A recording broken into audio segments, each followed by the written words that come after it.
So let me go to Greg out of Dallas, Texas. Let's see you. Greg, welcome to the show. Get it off your chest. Hey, how you doing, Jesse? All is well, Greg. How are you? Doing good, man. It's Friday. No man is good, but all is well. All is well. What I'm tripping on. All is well. Amazing. No, I wanted to call.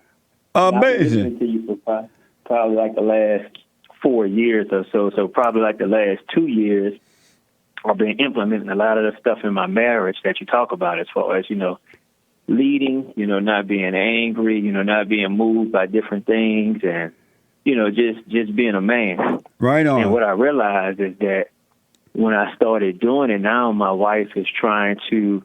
Well, now she's accusing me that I'm acting like her father.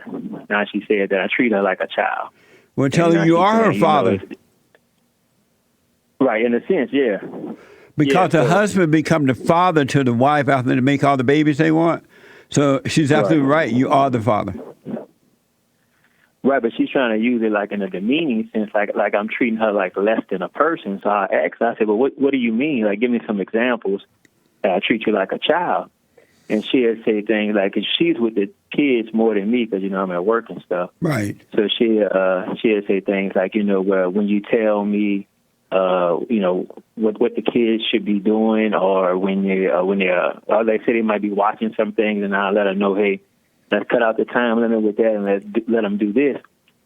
And I said, so you see that as like me treating you like your father that gave birth to you? I said, so if I had the kids the majority of the time, wouldn't you want to check in on them? So, I brought it to even a passage in the Bible where it say, a father should be watchful. Right. And I said, I'm just being watchful whether I'm with you or I'm away. I said, I want to know what's going on. I want to know what they're doing. And I want my leadership to still be in place even though I'm not there. Amazing.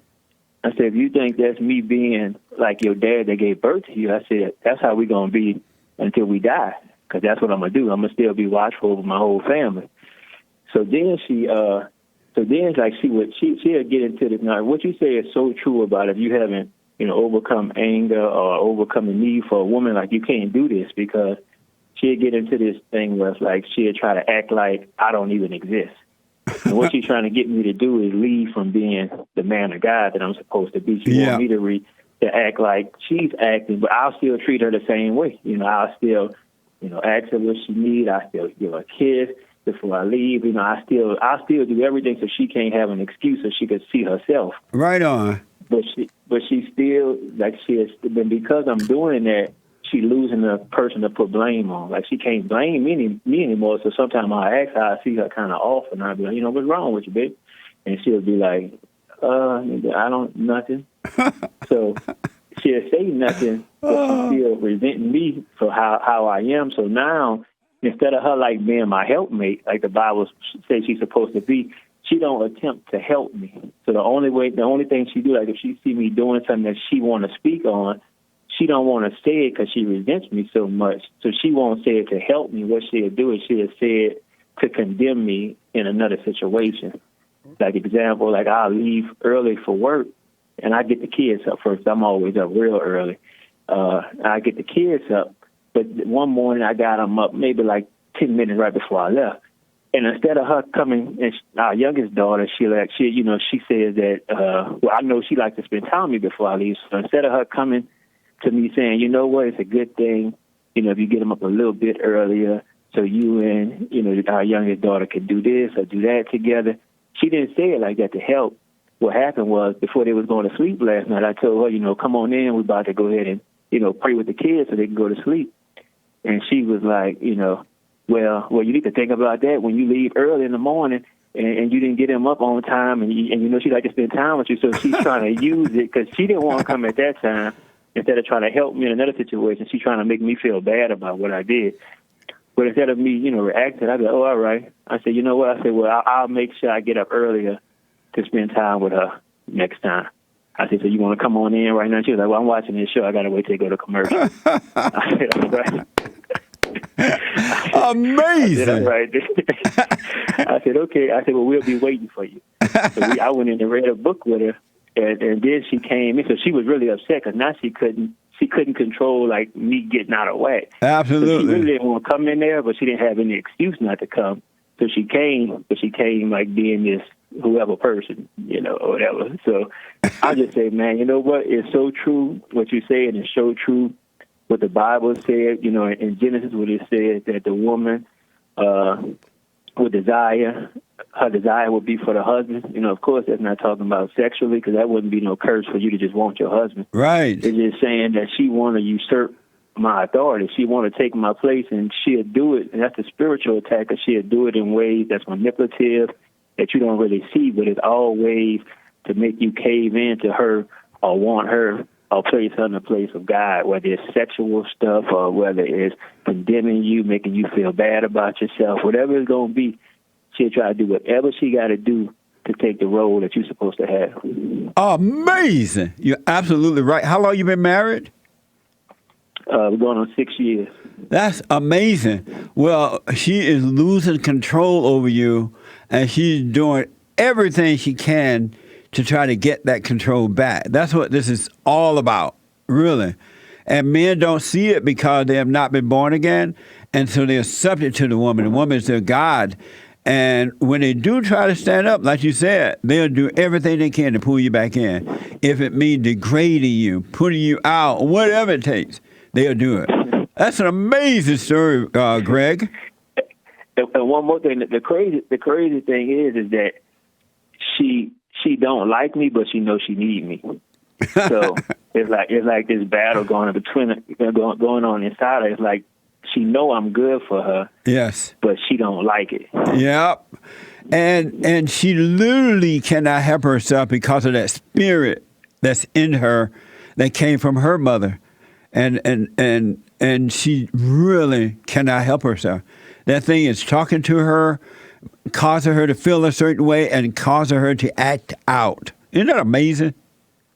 It's amazing. It's amazing. I bet she's like, what the? I bet she do all kind. I know men deal with it. I know Joel gonna get it from Boo. I know they did. They're gonna do all kind. They really try to use the intimacy on you. Like they try to use that, but you gotta not have a need for that at all. That's right, man. That's right. They'll use all. That's why when you are born again, you become you overcome passion. You're not a passionate person anymore. You're guided by what is right. You're guided by perfect love. And so when these women try to use that passionate crap on you, it cannot work because you don't have it. You don't have that anymore. It's an amazing way to live. Yeah, it's totally amazing, and it's impossible to be done without being in the spiritual realm. That's right. You cannot do it. You're looking at all physical. You're going to react to everything physical, and you'll be like you say, like two women fussing. The two lesbians in the house. Lesbians! Wow, Greg, you have made my day. And your wife don't realize it, but she's blessed, and your kids are blessed to have a father who is guided by what is right and not by emotions. That's amazing, man. Congratulations to you. Thank you. Tell your wife to sit down. Sit down and shut up. Sit down and shut up. But congratulations, Greg. And you don't sound stressed and worried about it because you ain't seen nothing yet. She gonna threaten to leave and all kind of stuff. She already did that before. Oh, yeah, she did that. I rest my case. She did. Yeah, she did. She did. Brought up the D word, but the thing is, she don't have an excuse. And then we involved in a local church, and all that, and she even worked at the church. So, that's her accountability. So let's just say she left. She's not gonna leave and go say, well, what your husband did? That's right. He acting like a man of God. Amazing. Thank you, Greg. That's an amazing report. Thank you. You haven't seen nothing. Your life going to get better, and your family life will get better and better and better and better. But just be aware. She's going to try some more stuff on you. You haven't seen anything. And then in about 50 years, she'll come around, and then you'll die.